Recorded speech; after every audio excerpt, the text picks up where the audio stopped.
You're like a circle that floats around me, keeping me safe and sound.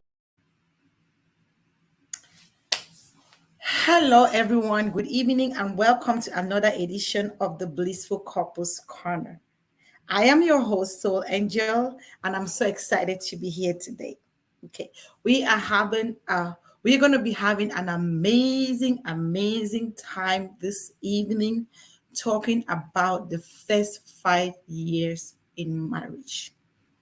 But before I go ahead, are you coming here for your first time? You are so welcome. Go ahead and subscribe to our channel, our YouTube channel, because right now we are streaming live both on YouTube and Facebook. So no worries, if you are not on Facebook, you can get us on YouTube. Okay, so as you come in, share, and you are so welcome if this is your first time. For my returning subscribers, love to you, and thank you so much for your support.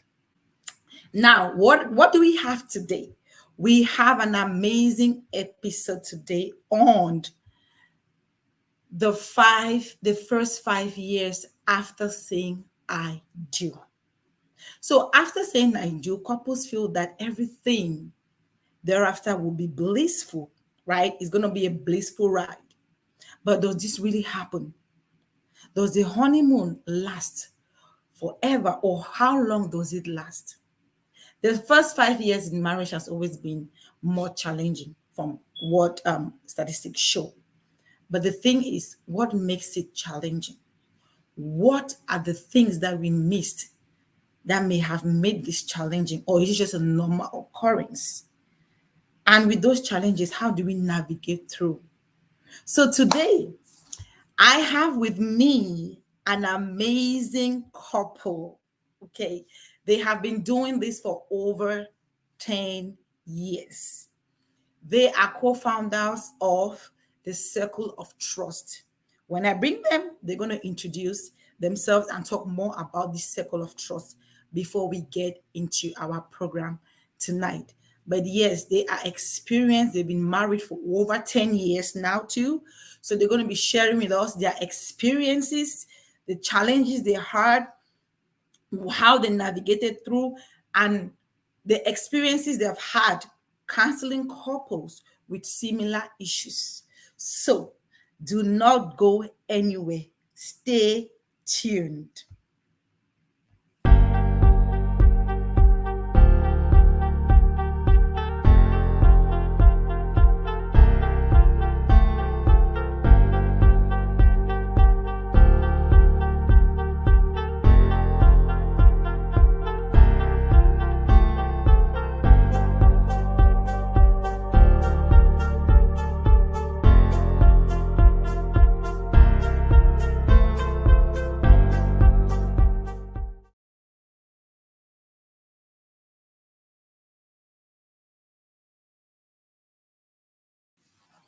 Okay, ladies and gentlemen, I will be bringing to you Dr. and Mrs. Mina, co-founders of the Circle of Trust and marriage counselors for over 10 years now, to tell us and take us through this smooth ride, through these things, these challenges.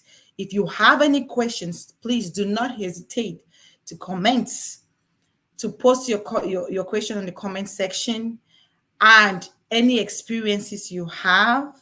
Tell us from where you're watching from, and then let's get into it. All right. Dr. and Mrs. Menang, thank you so much for honoring my invitation. I'm so excited to have you both here today. I know you're so busy, but you took out this time to come here today because you are so passionate about couples and family as a whole. So I'll just let you both introduce yourself now. Go ahead. Thank you, Solange. Thank you so much for inviting Jacob and I to come and spend the evening with you and talk to some of the people that you have in your audience. We just want to say we're very honored to being invited, and we look forward to having this conversation with you about the first 5 years of marriage. My name is Delis Minang, and as you earlier commented, Jacob and I are co-founders of Circle of Trust Inc. We have other co-founders. It's not just Jacob and I. Um, Circle of Trust Inc. started about 10 years ago when a couple of friends got together and realized that we spent almost a whole 12 hours just talking, just talking. We had showed up to come and dance and have fun, but when we showed up and got together, we started talking about the things that drive us crazy in marriage, and we stayed there for about 12 hours talking. And that's how the organization was born, to give a platform for couples to interact, to build families, to build couples, and to just provide a place for us to learn from each other. So I'm very excited to be here. I'll turn it over to Jacob now, if he for him to add to what I had to say. Okay. Yeah, hello, Solange. Jacob here. My name is Jacob Minang, obviously husband to Delis Minang. It's a unique pleasure to be on your platform. Congratulations for all you do. As Delis mentioned, we are co-founders. We're one out of seven couples that started the Circle of Trust, one of those serendipitous events where Delis just wanted a group of our couple friends to spend a Valentine's Day weekend. And have a nice dinner and maybe some dance for a couple of hours. But as the conversations progressed through the night, we realized that there were common themes in our relationships, common areas in which we struggled. And by the end of the night, we agreed that we had to start some kind of an organization, which we settled on the name Circle of Trust, that can offer a platform where couples can come and share ideas on how to keep their marriages fun, enjoyable, and less stressful. Awesome, awesome. Thank you so much. Thank you so much for that. I mean, I can just imagine how amazing that journey has been. And thank you. This ministry is something that a lot of people need. And I'm excited to know that you're not only focusing on couples, but the whole family, because the family is a society, right? The society starts in the family. That is awesome. So at the end of the show, we're going to talk more about your program because I know you have another, let's talk or something. You're going to tell us more about that. But Yes. right now, let's dive into the matter. I have a series of questions I'm going to ask, and we just pray that you're going to give us the best, the best of you, because a lot of people are out there watching, and somebody, you may just your answer may just meet somebody at the point of their need. That is the whole purpose of this show, to Yes. come and discuss the challenges in marriages and how we can navigate through to make these relationships better, to make them blissful, as I call it. Okay, so Truly please, blissful. to make them blissful. So yeah, let's dive into it and start with our first question. So now, how many years have you been married together? Have you been together now or been married? How long did you date? And how long have you been married now? So, Jacob, you want me to go? Oh yeah, ladies Okay. before gentlemen. So, Jacob and I have been married. This September would make us 19 years in marriage. Um, Actually, scratch that. This December 19th will make us 19 years in marriage. We, however, blessed our marriage in church September of 2007. So when I say September, most often when I think about our anniversary, we celebrate September, but really we did the court marriage in Cameroon in December of 2003 of 2003, correct? He's just gonna look at me and make me squirm. But yeah, he's just looking at me like, no, I'm not gonna help you out with that date I there. know. But I think that the important part is that we've been married 19 years. Okay, it doesn't matter if I It have doesn't the date matter. all correct, you know. Yeah, but it's been a wonderful journey with him. And was there another question? I think I missed that. Well, how long How have you long been is married? So marriage? I can try to answer that question. And for those that are watching, this is the beauty about it, because people come into marriage with their idiosyncrasies and their stereotypes about male and female rules, and and they know that it's always a woman that's going to complain about you forgetting your anniversary or your date of birth or when you guys last met, I and knew he was going to and get that's me why on I that don't one. answer that question, because people can see right there what is going on. We did not bless our wedding in 2007. It was in 2008. Okay. And that was on September 13th to be precise. And we're going to That's be amazing. we're going to be married 20 years come December 19th this year. Wait, So it's we're not yet. married. Yeah, yeah, so we're No, it's married. next year. That's correct. So we're going to be Julius, you married better put up 19 your game, years. man. 19 years. So it's going to become Girl, 20 wake years. up. It's going to be 20 years, December 19th of 2023. We're Yeah. married civilly for 5 years, and that was because we're in two different continents when we were married legally. But when we Okay. moved in together within a year and a half, we blessed our union in church. So which was approximately 5 years or 4 years and 9 months that we blessed our union in church. Yes. Okay, so Wow. we've already put the groundwork here that it is not always the women that remember those dates. Sometimes the Exactly. men are more keen to Exactly. details than the They, women. exactly. I just make less of a fuss about it. Doc, Doc, thank you so much for that. Thank you. All right. Let's see who is watching. I see Judith, Ballon, thank you. I see Colette. Thanks for watching. Mariama, Vera, Nobet, thank you so much. As you chime in, please share the link to others and please post your comments. We need your comments, okay? Doc, that was amazing. You beat her to that. That's very good. All right. The next question is what can you tell us? Can you tell us how the first 5 years of your marriage journey was generally compared to what it is now?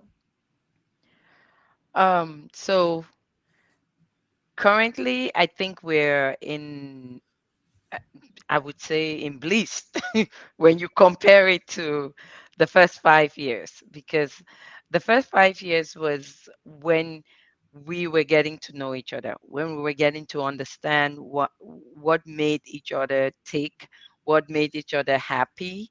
And so we definitely had our disagreements, we had our misunderstandings, and all of that. Through all of that, I think we were just lucky and blessed that we were intentional about making sure that we we work through those difficulties together. And so that's how come we've grown from that, we've built from that, and now we're in a place where I think when we compare, I would say we're in bliss now. And I hope that there's more bliss to come in the future. That's amazing. That's good to know. Doc, what can you tell us? Interesting. that well, yeah, I wouldn't really say bliss, but it depends on what you define bliss to be. But the list is absolutely right. The first 5 years of your marriage, that's if you want to stretch it out full 5 years, um, are supposed to be very tough. Um, but what I've also experienced is that there might also be a period of 10 to 15 years after that period where it's not really that the roughness has gone away, but it might be masked by other things that are going on, the kids and all of that. And then suddenly Right. you become empty nesters and you realize that you're strangers. So Mm, you don't want your relationship to be masked by other factors that are going on in your lives, because you still want to have your life when you become empty nesters. So yeah, so back to the question of first 5 years. Obviously, the list pointed it out. In the first 5 years, you barely know each other. What you really have going is why you're together, which is what God made, which is that attraction between man and woman.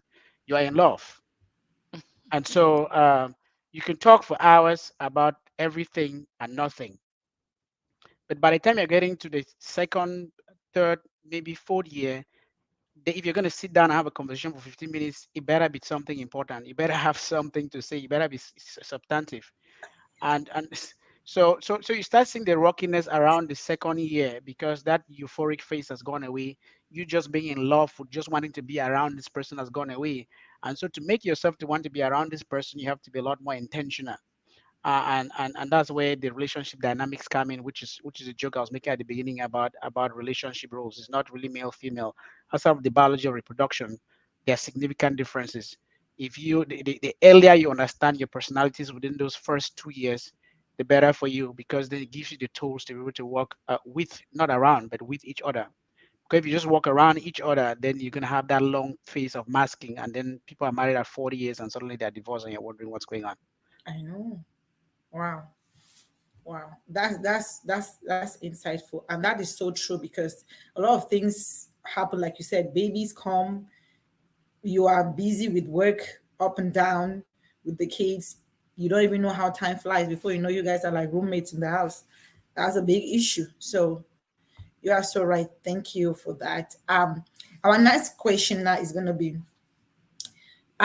what are some of the challenges that you recall facing during the first 5 years in your marriage that you really didn't think, you never thought that that would ever happen, and how did you navigate through that? Let's take first of all the first one, like what were the challenges? Can you recall any challenges that you really faced?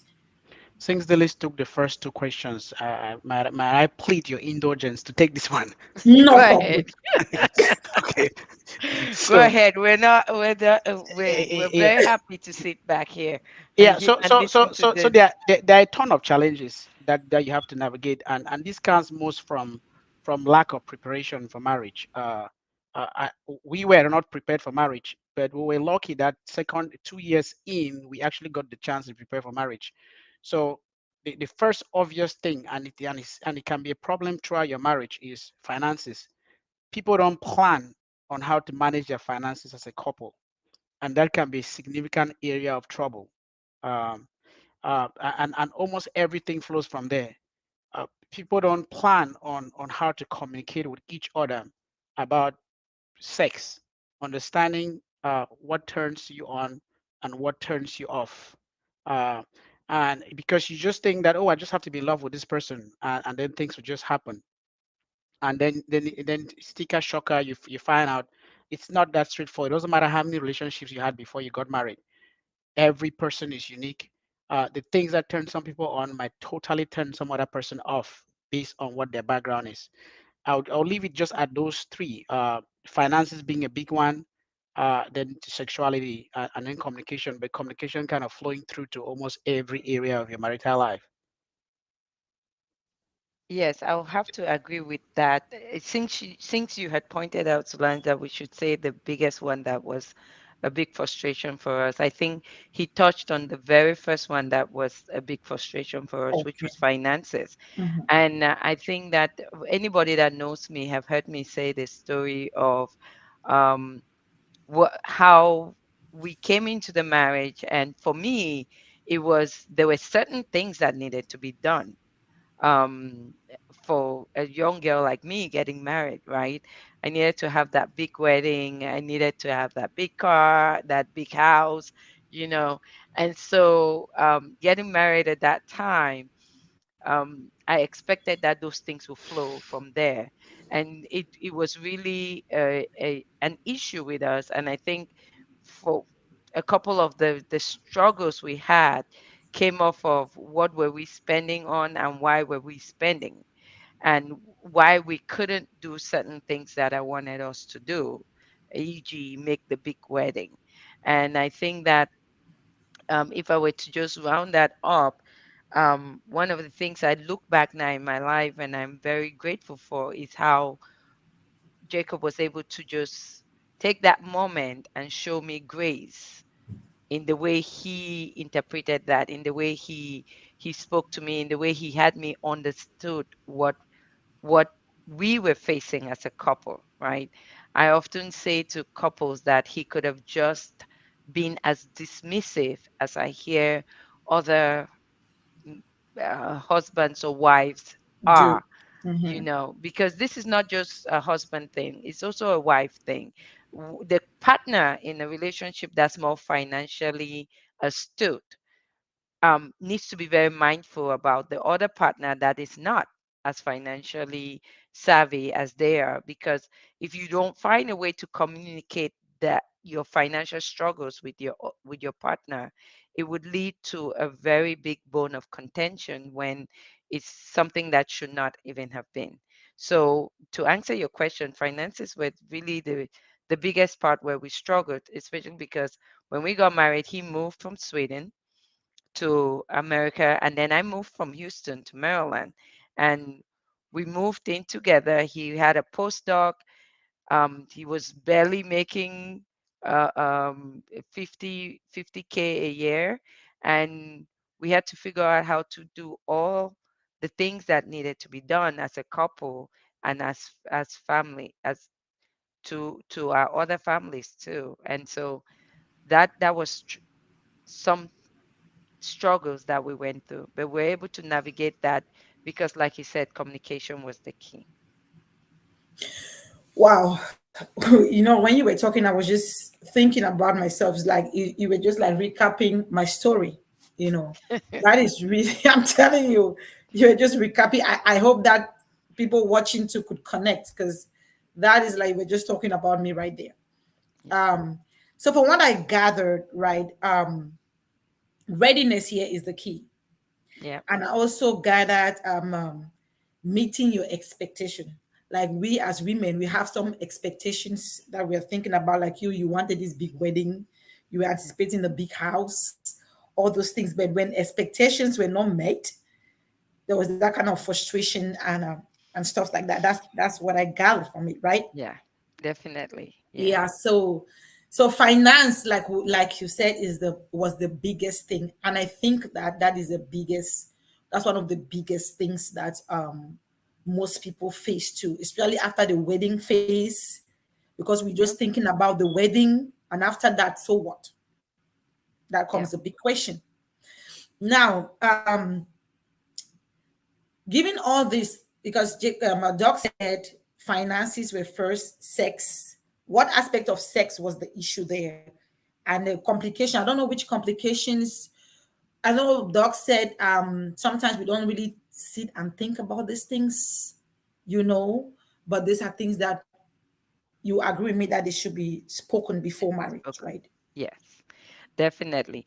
Um, Doc, do you want to take this one? Sure, I don't have a problem with doing that. Okay, All right. so I think the finance piece is obvious. Everybody that's in marriage, they can tell you the struggle on Mhm. finances never goes away, but they probably learn to communicate. So let's dwell on sex.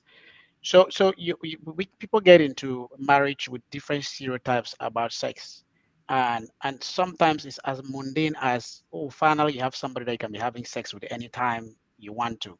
Uh, but it's not that straightforward. There's an issue of frequency and there's an issue of quality, and then there are all the other factors in play that has to put you in the right frame of mind.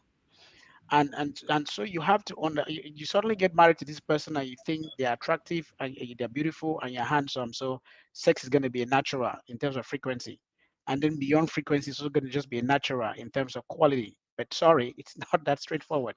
You will suddenly realize that for somebody like me, if the finances are not adding up, sex is not going to happen, or if it happens, it's just going to be very mechanical.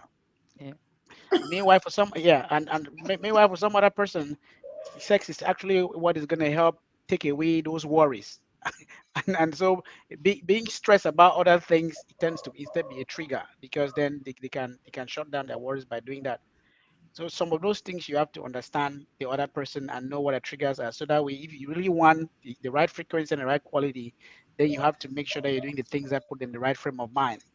It's like they say, you have to start clearing the plot in the morning, right? If you're planning to plant in the evening. yes. Wow. We just touched some things there. Very important. Dillis, go ahead. You have something to say.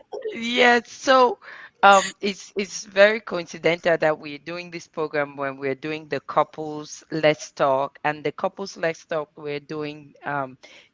we're discussing on the good news about sex and marriage, right?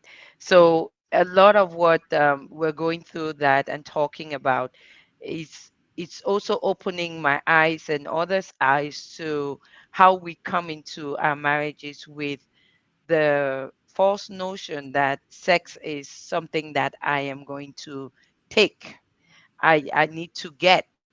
And we fail to realize that sex is really something that you give and not what you take. Take. And That's when you cut, yes. And so when a lot of couples come into marriage thinking sex is what I'm going to get from my partner, you really miss the essence of it, which if I could preach a little, I always like to go back to the Bible and say, when God created man, he created woman. And then I often picture this view where God is going to create woman, and the Bible says he's trying to create a companion for man, and he goes to the ground every time and goes to the ground. And as he's going to the ground, he creates things and brings to the man, and the man is labeling in something else. Every time he brings something, the man labels it something else. And then the Bible says God has this aha moment where he's like, I'm going to have to put this man to sleep and get a rib from him. And out of that rib, he builds into it this man. And I also think that God continues to have this aha moment where he's like, I'm not going to put a human being to sleep every single time to bring new people. And out of that, he creates this act, the act of sex, which is where he now says, out of this, I will put into a woman a receptacle that will receive a seed from a man and create a child. But the aha moment is he adds himself into it. So the sexual act now is an act between three people. It's an act between the woman, the man, and the Spirit of God, which then becomes a communication. And it's a communication with God. And I tell a lot of people, right now, what do we call communication with God? When you sit down and you're communicating with God, we say we're praying. So that act, when you think about that act of prayer, and you think about the act of sexuality between a man and woman and God, you now realize that that is the ultimate prayer. Is the ultimate prayer between the partners that yields fruits. And you can see the fruits in real time because they come out as bundle of joys called babies. Amen. So we a lot of couples like us in the beginning, without the right preparation, you come in thinking, what am I going to get out of this? But when you discover that it is a sacred act, it's a spiritual act where you're communicating with God, you now realize that it calls for a level of sacrifice. And that sacrifice is the sacrifice of self. So when I sacrifice my wants, my desires, and I think about what does my husband want? What what can I do to pleasure my husband? That's how I should come into sex, and that's how he as my partner comes into sex. And then it becomes fulfilling for both of us because we're both looking to pleasure each other and not ourselves. Amazing. Amazing. So we both partners are looking to pleasure each other and Yeah. not one person seeking pleasure from the other. So it's a Yeah. two-way thing. It's a two-way thing. And these are the things that a lot of couples fail to talk about, right? Yeah. Before the marriage. They don't talk about finance, they don't talk about sex, they don't their preferences or whatever. And you made a very Doc made a very good statement here that sometimes when people are getting married, they're like, let me get married so that I can be having this sex all the time without any guilt, without any whatever. But they fail to know that it's actually a duty. It's actually it's actually a job, if I can Yes. put it like that. So Yes. thank you so much for your transparency. So For those who are watching, you are coming in. If you're just coming in, this is the Blissful Couples Corner, and we are talking about the first 5 years in marriage, the challenges, how to navigate them. And we've been talking about what are the challenges that some people face, especially we're asking from our couples, Dr. and Mrs. Menang. They are doing awesome, telling us what there's a question here. Would you say marriage can make or break? Hold on. Would you say marriage can make or break the marriage? I don't know. I think they meant to say sex. Sex. Would you say Okay. sex can make or Would break you? a marriage? Okay. That's the okay. Sex. Yeah. Would you say sex can make or break the marriage? That's a question that came in. I think not. There's not one thing solely that can make or break a marriage.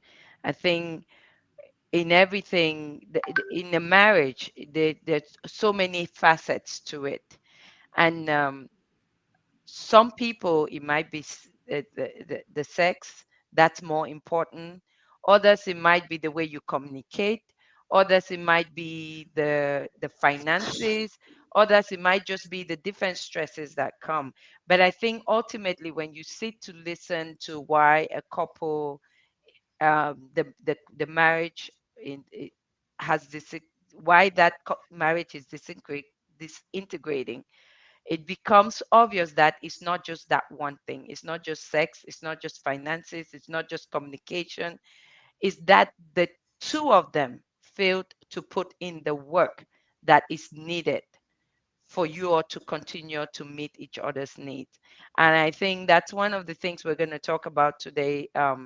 Solange, I think we have talked about it. Is when you get married, you're coming in with, I love this person, but there is work to be put into it. You need to learn, what does this person like? What is this person's love language? And start speaking it.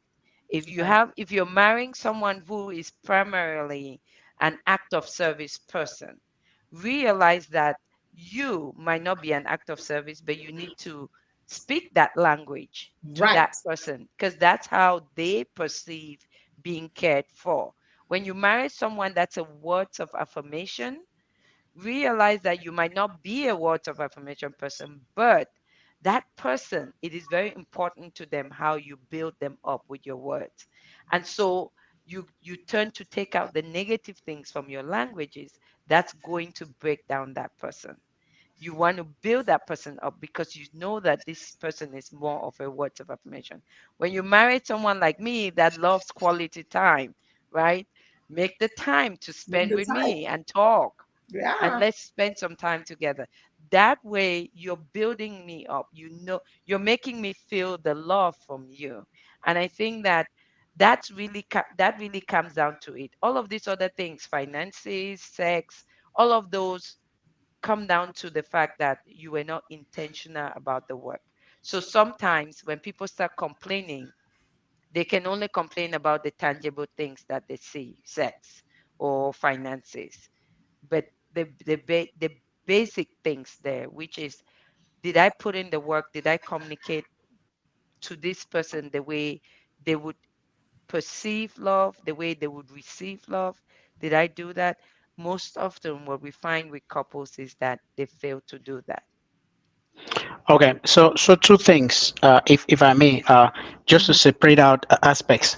I come from a very strong Catholic background when it comes to the concept of marriage, and sex goes to the heart of the definition of marriage, really, for the Catholic Church. Mhm. So, if there's one of the very few reasons why the Catholic Church can actually annul a marriage, annul meaning that they're essentially saying that it never happened, is in the area of sex. And it is in the area of sex more in terms of a physical disability and inability to have sex, as opposed to the quality of sex or the frequency of it. Uh, so, to number one, just to put that to take care of that, if you want to call your marriage in the Catholic Church, there's what is called consuming the marriage. Both of you should be able to fully participate in the sexual act. If one person cannot participate in the sexual act, then that marriage is null and void. among other reasons. So yes, sex can break a marriage in that case, but for the Catholic Church definition, the marriage did not even exist. Okay, so then the second thing, which for me is contrary, is I don't think that sex per se can break a marriage, because I come more from the school of thought that sex is more of a result of all the other things that you have to do in marriage aligning. Uh, I don't see a marriage where you guys are fighting all the time about finances, and such a marriage is going to have a lot of sex, or more to that, quality sex. There might be one person that after all the fights, whenever they feel like taking, and when sex in marriage is not supposed to be about taking, they can satisfy themselves, which means they are more or less just taking advantage of their partner. But in reality, sex in marriage requires mutual fulfillment in every or at least most of the sexual acts. And so uh, people might talk about sex if there was not the absence of sex from the very beginning, where it makes the marriage null and void. If the marriage was valid in the first place, I cannot see a scenario where sex would be the reason for that marriage to end. I see more a reason where the other larger issues made sex to be absent in that marriage. If people are not talking to each other because of some other thing, they're strangers in their house. So well, then sex is not going to happen. You sleep in different rooms. Sex is not going to happen. Maybe sometimes it happen because the other person is trying to take, but not because they're trying to give of themselves. Wow. that's that's something. You just said something. I didn't know that about the Catholic Church, but that's amazing. If marriage is not consumed, consummation means what? You both are having sex, right? Yeah. So one thing we have to get we have gathered here today is be intentional and put the work to make your marriage work, like Dillis just said. And also, sex cannot break your marriage because there are so many other factors that are involved That are in feeding it. into sex. That's fitting in here. So that is what, as you're coming in, please, please, please put your comments, any questions. We have this amazing couple here, experienced marriage counselors. They are here to answer your questions. Do not hesitate. Let's take advantage. Whatever question you have. Okay. Somebody said, Velda, wow, thanks for breaking down, JJ. Um, thank you. All right, thank you so much. So now let's quickly move to the next question. Now, you've been counseling for over 10 years now. Would you say what your the challenges you just talked about, are they similar challenges to what you've been hearing from couples, from the I don't know how many hundreds of couples that you've counseled, both young couples, older couples, and so what are the common things? Are there similar challenges that they are facing that you faced in your first 5 years in marriage? So I'll let Liz answer that, but I'm just going to point out two things. So minor correction. I'm glad Vel that joined in and then talked about JJ. You kept on saying Doc the entire time. I kept on looking for an opportunity to say it's Jacob and then it's Dillis, and it makes the conversation flow faster. And I keep missing the opportunity to say that. So that's number one. And then number two, we like not to refer to what we do as counseling, because for some reason that word is stigmatized in our community. What we do is marriage enrichment programs for those that are already married and have married for some time, because you need that continuous education whatever you do in life, right? If, even in your career, you need continuous education. Physicians and clinicians, they do CMEs, continual medical education courses. But for those that are not married, what we do is marriage preparation. We prepare people for marriage, and this is an extensive program. It's at least 6 months, and we think that six months is too short, because a lot of us spend 23 years on the desk learning to become what we are, and even after that, we keep doing continuous education. Most people do 8 hours of preparation to get married. That's if they even had any preparation. So this program is very intentionally. It's up to at least 6 months, and then you can continue doing follow-ups and other enrichment opportunities. So then I'll let this answer the actual question that you asked. So, thank you, Jacob. So the the question, as you asked it, is: do we find that a lot of people have the same issues that we did when we were in our first 5 years? And the amazing truth to that is yes. And I say yes because I say it's an it's a truth that is unreal, and I would hate not to have that repeat itself, but it is yes.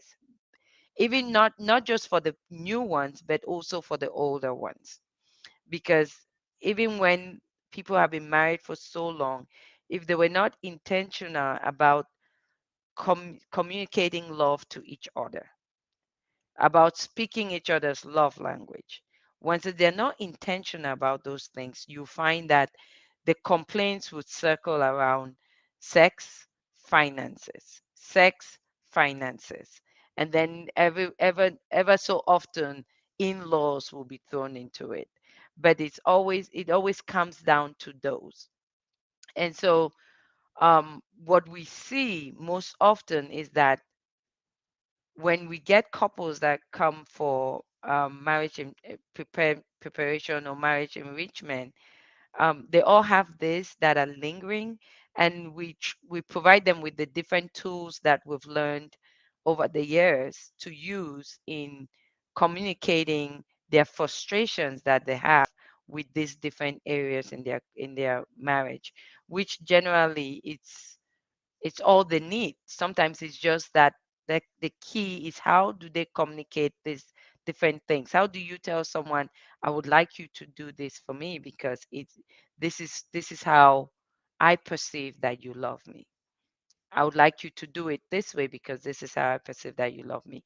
Most often what we find with couples is one person has gotten so irritated, or both of them have gotten so irritated that they've become sarcastic, and they're now speaking in one word sarcastic statements rather than communicating with each other. Wow. Thank you. Doc, do you have, sorry, Jacob, I'm sorry. Finally. Jacob, do you have anything to add on this? Yeah, I think the list covered it all. So I know a lot of, I can actually see Dr. Dan put a question there about sex, finances, and communication. Yeah. It's just a reminder that it's because Solange asked us what are the key areas that we think are problem areas those first 5 years, and I pointed out just those three. There are other areas, but yeah, the truth is the two biggest ones are finances and sex, and then so many things flowed from there. And then the total breakdown in communication when you guys cannot really come up with a process on how to manage finances and projects and other things. So then this is absolutely right. There are commonalities about the issues that you find in people preparing to get married and whether a marriage is always about finances and about prioritizing what project comes before what and the scope and the size and when you should do it. Um, However, there's what I like to refer to as relationship dynamics. And what relationship dynamics does is to make you to it takes away the stereotypes about male female roles in relationships. What you want to know about each other those first few years are your personalities. Who is the sociable person? Who is the introvert? Who is the person that likes to please people and will tend to want to do things to please people? And then there's nothing criminal about that. But when you understand that it helps your relationship work better, who is the more financially savvy person? Who is the one person that if you make it their responsibility to pay the bills, doesn't matter if it's going to be the woman or the man, you can be sure that no bill is ever going to be late. And that person does not have to be the person that earns the most. It might actually be the person that's literally the stay-at-home mom or the stay-at-home dad in that marriage. So once you understand those different roles, then it's easier for you to navigate the landmines that have to do with finances. What type of accounts do you guys have? And there's no particular preference. You could have joint accounts and everything comes from there, or you could have a single joint account and your separate accounts, or you could have totally separate accounts but agree on responsibilities. Who pays for what? The only problem with who pays for what is if you are in a relationship where one person is a spender and the other person is a saver, and then it's dangerous to just assign rules because the spender is always going to fall behind on their own responsibility.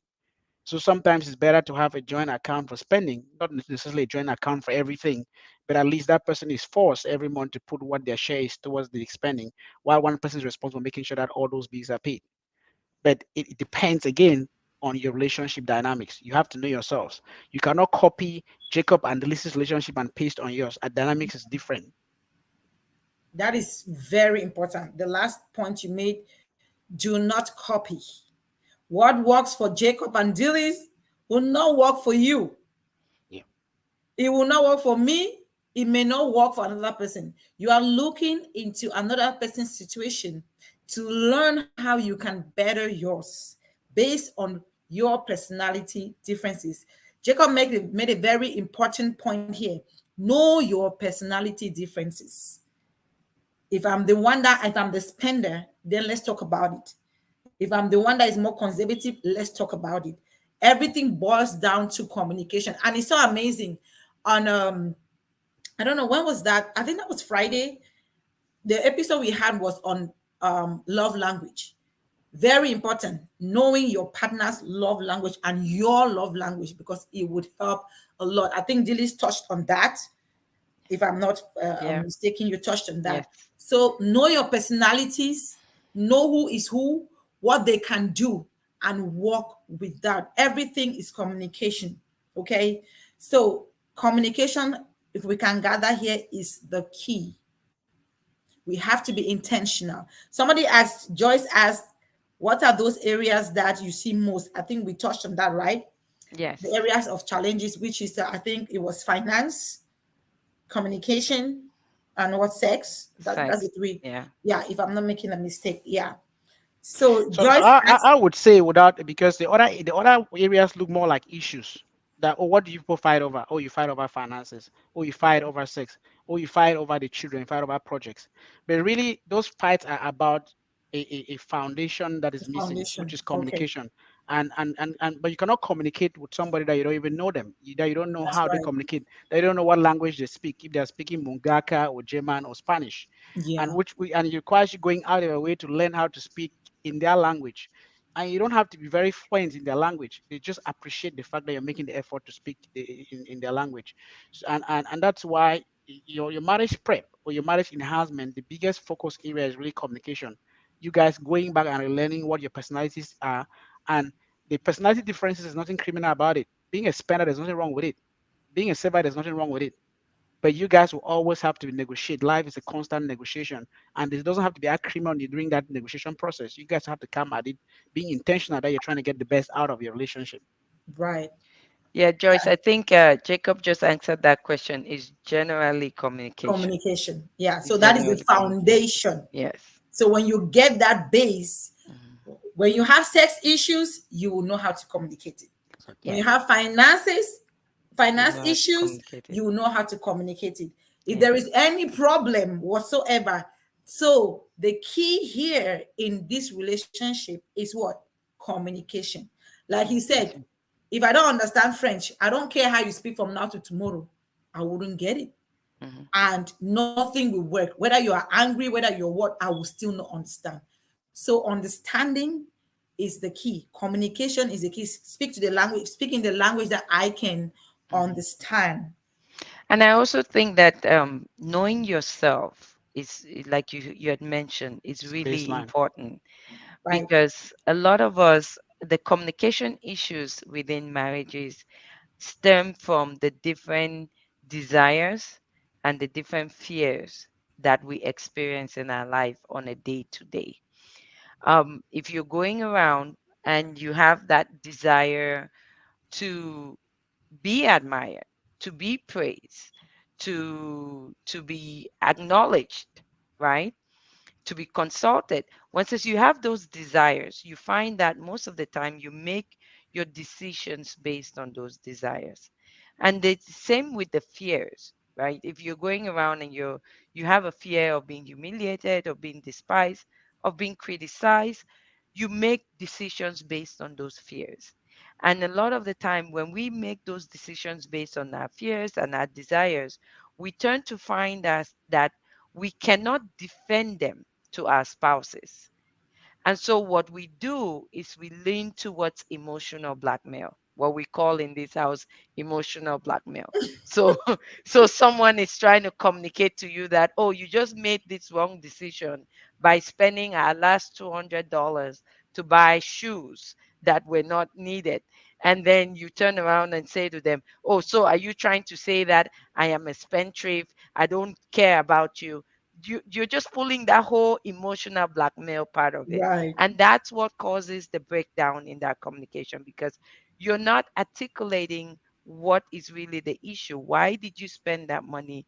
Where did you think the other $200 will come from to pay the rest of the bill? You're not having that conversation.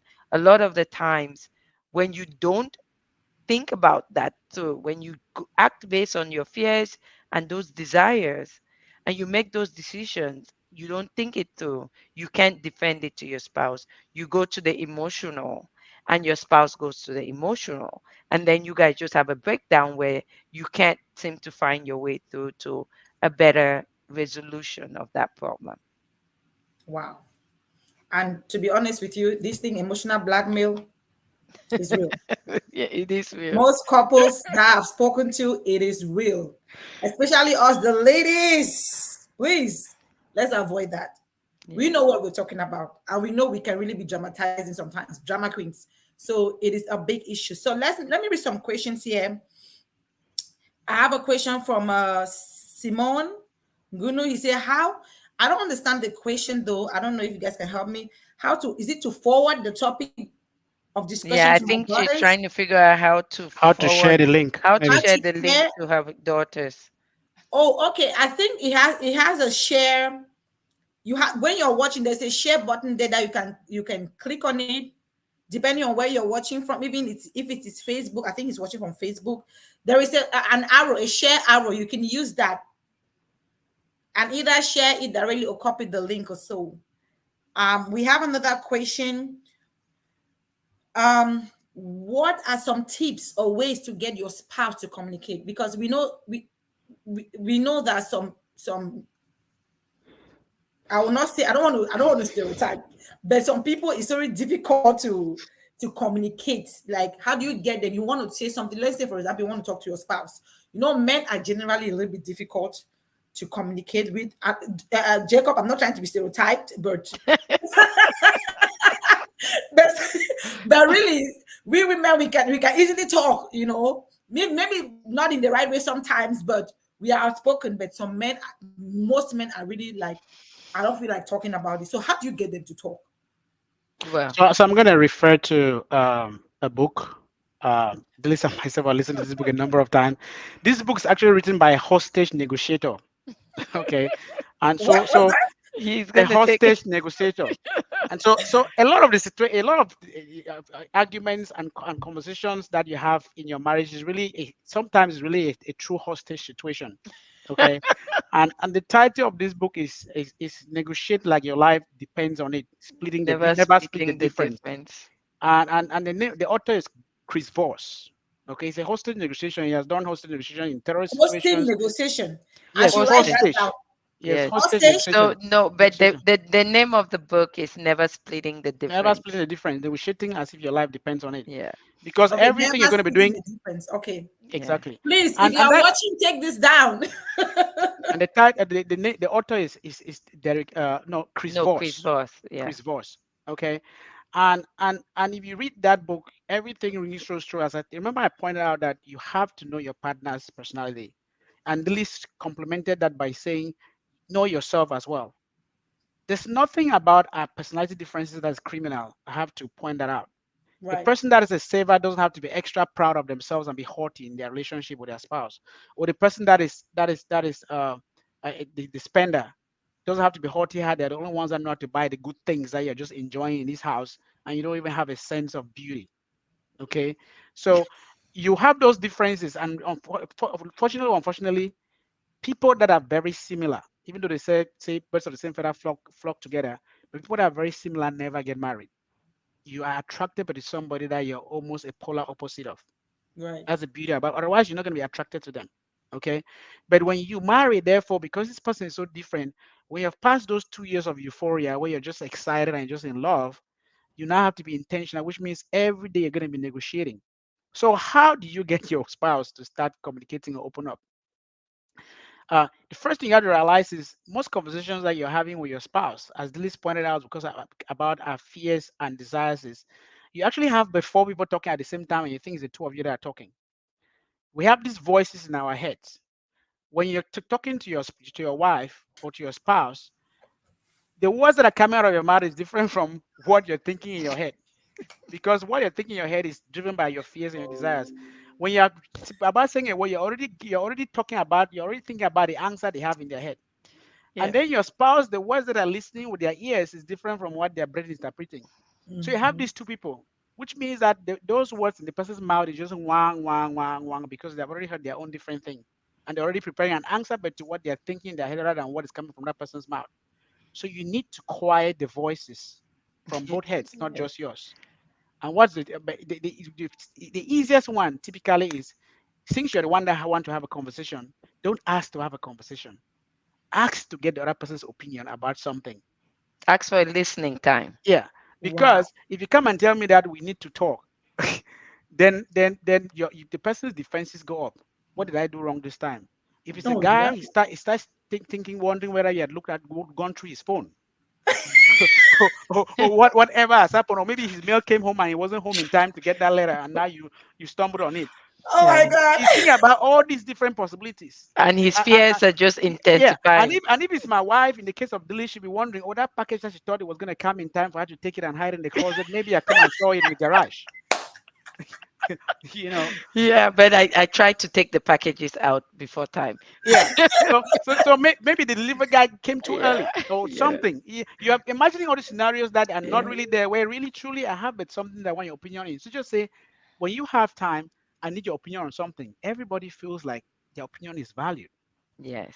But then when you guys sit down, suddenly you find yourself being able to be the one to talk the most and make your ask. But that person felt like they came into that conversation to get for you to get their very important opinion about something. Yeah.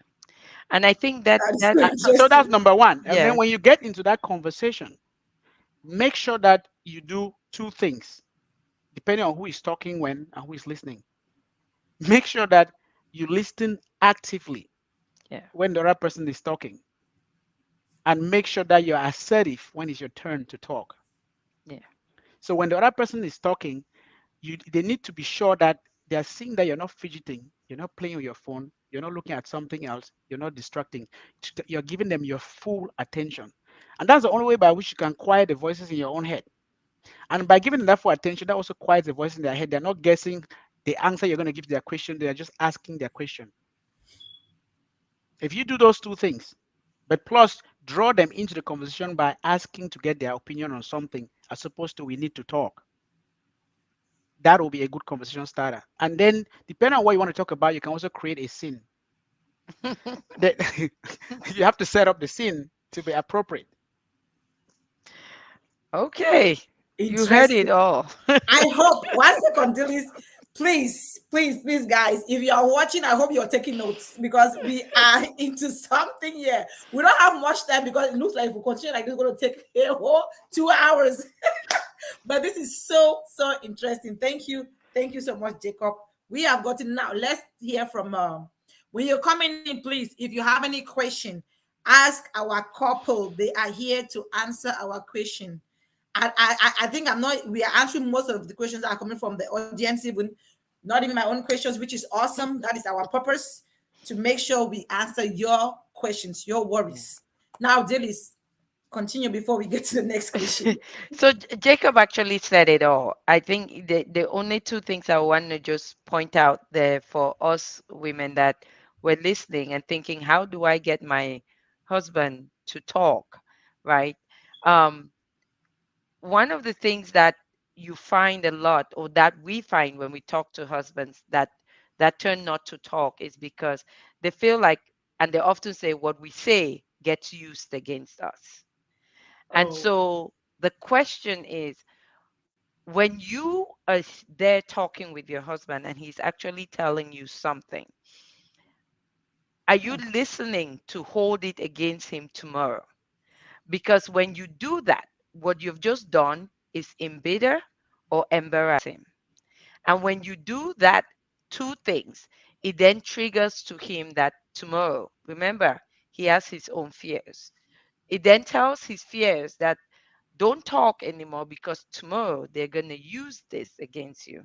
So I tell women that say, my husband is very difficult to talk. I say, okay, make sure that when you get him to talk, when he finally talks on anything and it's baby steps, Make sure that tomorrow when he makes a mistake, you don't throw what he shared in his face as though it is now used to curse him out with it.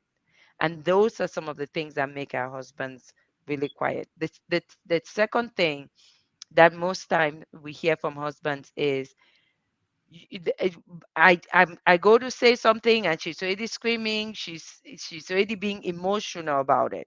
So your husband avoids the conversation because he doesn't want to deal with the emotion. So I tell a lot of women, don't go to the emotion. The only reason why we go to the emotion is because we come to the conversation without our facts and figures. When you come to that conversation and you don't know how to defend your position, we most likely, often, we go to starting the emotional part. Or you said this, or you said that. You start talking about what they said, what they did not say, what you perceive.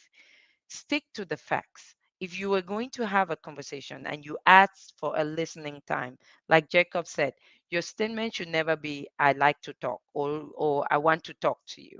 Your statement can be, please, when you have a minute, I would like a listening time. I would like to hear your opinion on something. And that then gives that opening for the man to really know that, okay, you really want to hear me talk. What do you want to hear me talk about? And at that point, you can use that to be assertive and to say what you want to say and have him respond back to you. And try to stay away from the eyes and the you statements. Because when you're talking and you're talking in terms of, I did this or you did this, that just puts the person on a defensive. Try to talk with the what and the how. Turn to couch your question with, what do you think about XYZ? How do you think that might be functional if we do XYZ? Those ones open-ended question that allow for your spouse to talk to you. And for those that are sitting and shaking their head like, oh my God, this sounds like school all over again.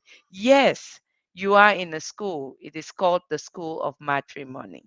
And you just need to learn it and do it over and over. The beauty here is when you were trying to become that high power professional that you are, you went to school, you started at nursery school, you went from nursery school to primary school to middle school to secondary school to college, and some of you even went to postgraduate programs, right? You spent your whole life learning to become so this high power professional. Just because they gave you your certificate on the day you said I do does not mean that you are ready for marriage. It just means that you're getting into the school of marriage. And so all of these things, you have to be intentional about it. You have to learn them and you have to use the tools to make your marriage a happy, safe, and peaceful place where you will feel like you're in bliss even when things are falling around you. Wow. Somebody just said, wow. This is amazing, Dillis. This is so much insightful. Like, you are in a school of matrimony, number one. Take notes. That's number one key today. School of matrimony, you need to keep learning and use those tools. Those tools you need to make this marriage work. Stay away from I and use statements. Use what? How? So please, if you are listening, I do hope that you are really glad. If you are getting value, please pump those hearts and likes. Shout out to this couple. Let's take a few questions. Somebody made a statement here. She said, then they shouldn't say stuff that that will get used against them. I think she was referring to to the fact that they are scared um that they will say something that will be used against them. So she's saying, okay, Velda, she's saying that they shouldn't say anything that Say will be used things that against them. be okay. Exactly. That's why they don't talk because they're trying not to say anything that will be used against them further. That's Then why they don't talk. then for say, how do you get your husband to stop talking? I don't understand what he actually means by Well, stop talking. I so don't know. so so you're talking about a man that is open to telling you his thoughts, his feelings, and he's not hiding them from you, right? And she's saying, how do you get your husband to stop talking? That would be an interesting one, Jacob. Help me out.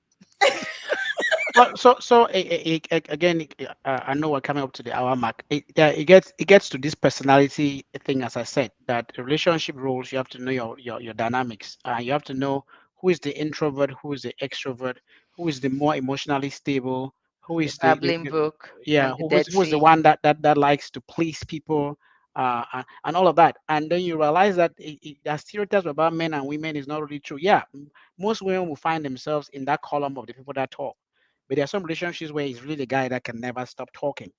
So you have to learn how to navigate with that personality, give him the space to talk, make sure that you're providing him the right material to talk about, because otherwise he's going to talk about material that you don't like. Yeah, that's a good one. Provide him Somebody with say the part right two is material. needed. Somebody say part two of this conversation is needed. I know, right? Part two is definitely needed. We're gonna take two last two questions. Dillis and Jacob, I just want to ask these last two questions to you both. Why do you think that most marriages face these challenges at the beginning? Also, is there any reason? Was it that they didn't prepare well, they didn't anticipate, or what is it that they missed in? Do you think that there's something they missed during the courtship that probably or it's just something that is natural that happens because we all coming from different backgrounds? Should I go first, Liz? Yes, go right ahead. Okay, so the first key thing that we try to tell couples that are preparing for marriage, or the ones that are doing marriage enhancement, as I say, you need continuous education like everything else, is that you have to remember that conflicts are a part of life. So conflicts are gonna be in your marriage, and you can never take away conflicts. So that's why you have those struggles those first 5 years, because conflict is bound to happen. And so that's the first thing. But secondarily, of course, to add to that is, yes, we don't get prepared for marriage. We're not prepared for marriage. Very few people even make any attempt to do any significant preparation towards marriage. So we get into it blind. And the glue that keeps us for at least the 2 years before getting to the third year is just that natural instinct that God bless us with, which is that attraction between male and female, which is the falling in love, the euphoria. But beyond that euphoric phase now, it requires that preparation that you may not have had. So you have to go out there and seek it. And no matter how much information you have to keep educating yourself. Seize every opportunity you have to go to a retreat, to go to a marriage enhancement program, to read a book together, to do things together that are really intentional in providing you tools to make your marriage work, depending on your dynamics. You cannot just watch another couple and copy something and paste because their dynamics are different. You have to keep learning. But the two simple reasons for those first 2 years is conflicts are real, they are expected, and yes, most of us don't prepare for marriage. Okay, Dillis, you have anything to add on that? He answered it just perfectly. I Okay. would say to every couple out there, if you're thinking of getting married, please find a preparation program and go to. It is not enough to just go meet with your pastor for 2 days. It is not enough to meet with your priest for 1 2 days. Or your There imam. are yes, or your imam for 1 2 days. There are actual programs. The programs like Prepare and Enrich that will help you figure out who you are, and it would help you figure out who your spouse is, and you guys can easily work together. Remember, like Jacob started, being different is not criminal. The differences in your spouse is not criminal. The differences in you are not criminal. You guys just need to know that these are the differences, and this is how you work with someone that has the difference. Thank you so much, Dillis. You just answered the last question because I was about to ask that what advice would you give to those who are newly wedded or those who are still getting ready, though they engaged, getting ready to come into marriage? What would you give? What advice would you give them? I think you already answered that by telling them to get ready. Not only go, don't only go see pastor for 2 weeks, 2 months, or 3 weeks, whatever preparation. There is a lot more to that marriage or than the spiritual aspect. Let's face it, There is spiritual and there's physical. We Yes. cannot. We sometimes Christians want to just take out the physical aspect of that, but I'm one person that I don't agree to that, because both sides have to, they got to be some balance somewhere. I don't know, Jacob, what do you have to say about this? Um, to add to what Dilly said, in preparation, what advice do you give them so that they get ready? Is there? I think that if you're ready in some way, you can minimize some of these issues. True or false? Oh, absolutely. That's what I said. There were two reasons why people struggle the first 5 years. The number one reason is really because people are not prepared. Almost 100% of couples get married without preparing for marriage. But if you ask them, they say they prepare for marriage. What did they prepare for marriage doing? They plan towards that big day. They came up with the budget for Right. celebration. They look for a hall, and they came up with a guest list. No, that's not preparing for marriage. That's preparing for the celebration. It's like planning to celebrate your graduation without studying for the exam. And if you fail the exam, you're not gonna have a graduation. The unfortunate thing with marriage is that they You will get give the you that certificate certificate. Yeah, first. when you didn't prepare for that exam, and then you fail right off the door. Yeah, within those 5 years, you're literally just getting it through the door, and you're already stumbling over each other. And when you talk to those couples that are struggling, the problem is not their fault. Instead of them celebrating their differences, they're fighting over their differences. The differences that are supposed to make their marriage exciting is tearing them apart. And if they can just be honest to each other and admit that we were not prepared, that's the bottom line. None of us did anything wrong. We just were not prepared. And then go through a preparation that's at least 6 months intensive. You, both of you are intentional about it. You realize that you're trying to invest something to make your marriage more enjoyable.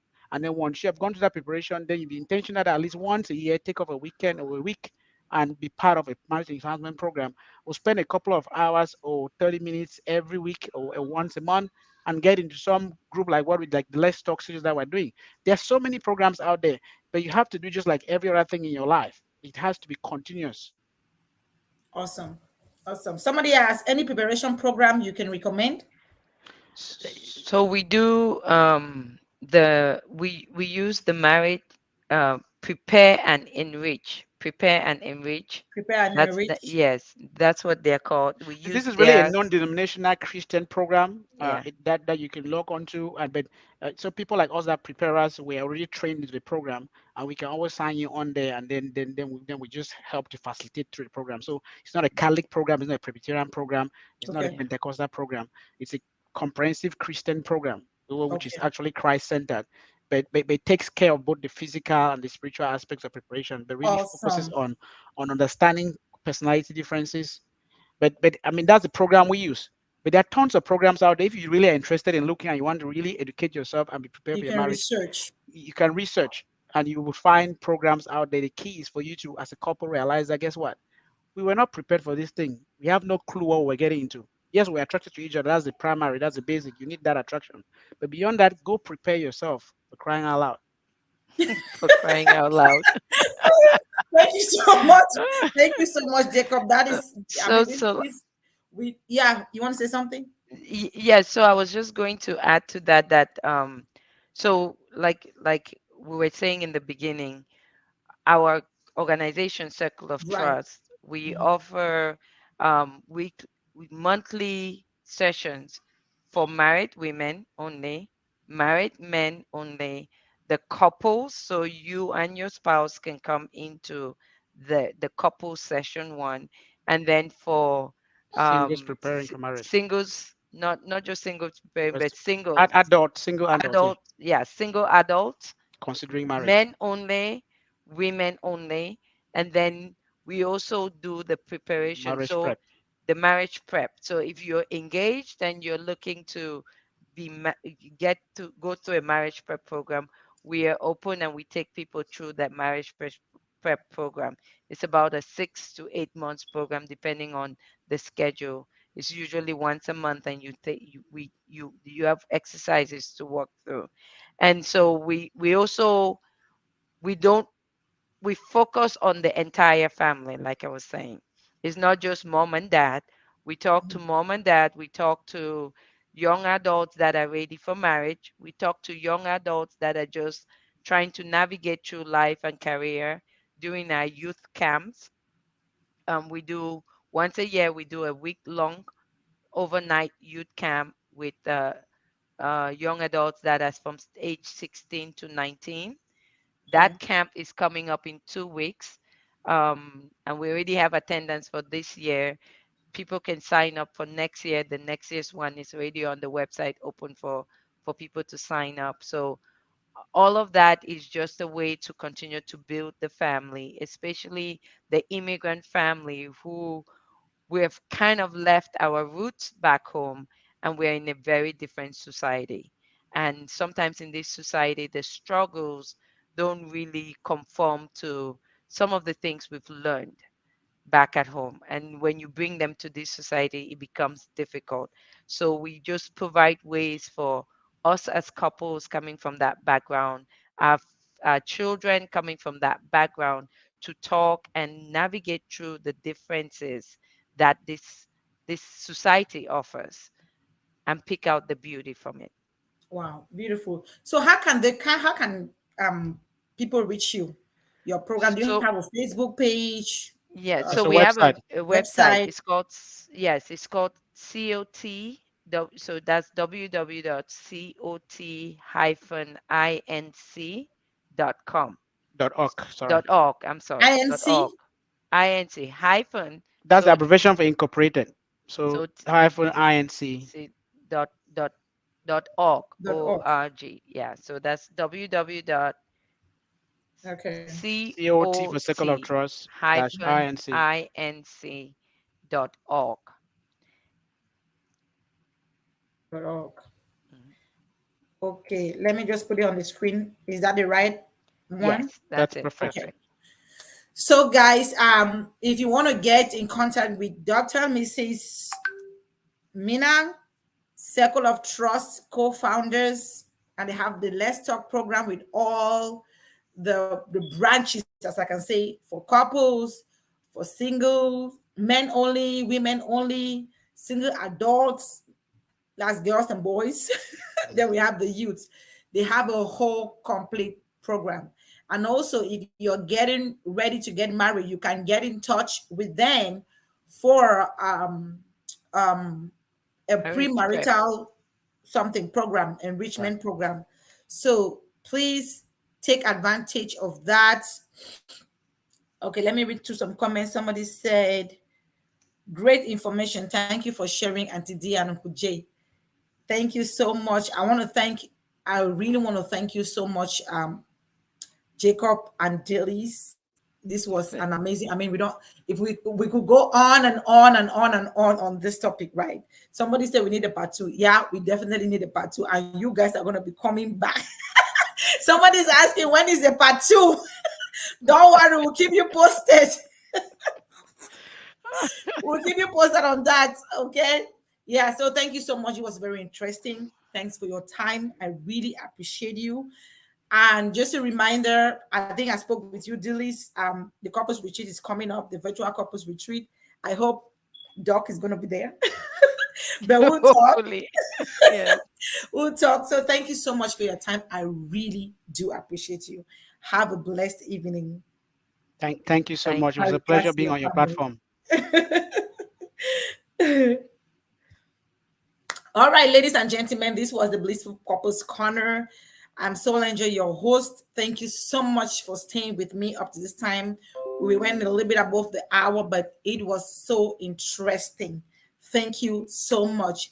If you have not yet subscribed to my YouTube channel, please do so and follow me on Facebook. Share, like my page, comment.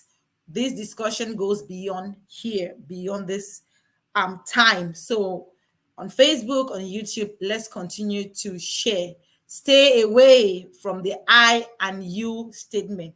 Instead, use what and how. What do you think about? How do you think we should go about this? Open-ended questions. Okay. Do not go confrontational. Stick to the facts when you want to communicate to make your relationship better. I am your host, Soul Angel, and thank you so much. Thank you so much for watching. I love, love you all. See you next time.